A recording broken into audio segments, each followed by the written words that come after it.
Hi guys, welcome to the video. Please remember that if you enjoyed this video, why not subscribe? And while you're at it, hit that bell icon and then you'll get updated every single time I upload a video. Today I'm just going to be showing off the difference in packaging when you buy a coin either from the Royal Mint direct or if you buy the counterpart from Westminster Collection. Now, even though Westminster Collection do actually sell the Royal Mint variants, they also always release their own one inside their own packaging.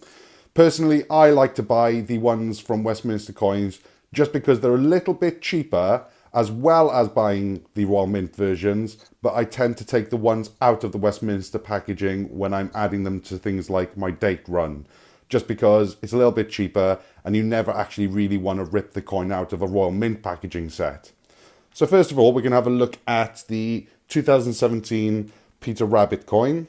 And this is how it would arrive if you purchased it from the Royal Mint. And these cost £10. If you want to check out the videos that I've actually done on these individually where I open them up and show them to you guys, you can. But this is the Peter Rabbit 2017 from the Royal Mint, £10 with postage and packaging.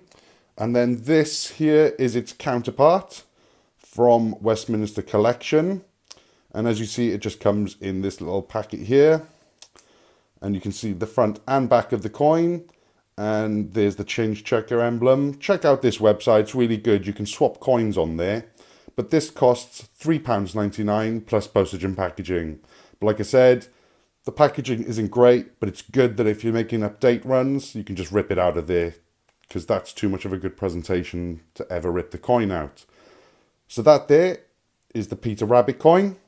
I'll put that to one side and let's have a look at the next one, which is the Benjamin Bunny. Like I said, what I'll do at the end of this video is link the 4 review videos of the Royal Mint ones being taken out of their packaging.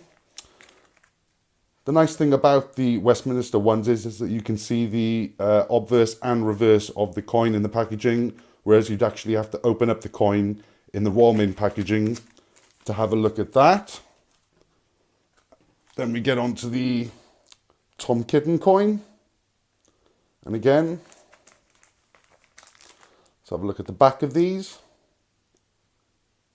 And then finally, just put them to one side again. We'll have a look at the last of the 2017 BEATRIX Potter coins, which was Jeremy Fisher. And again, that there is the back of the packaging. But yeah, let me know what you think. I mean, do any of you do the same thing that I do? Buy these to keep and buy these to rip them out for a date run? Or do you collect both? It'd be interesting to know. But leave a comment below and let me know. Like the video if you liked it. And subscribe for future content and coins. But thanks for watching.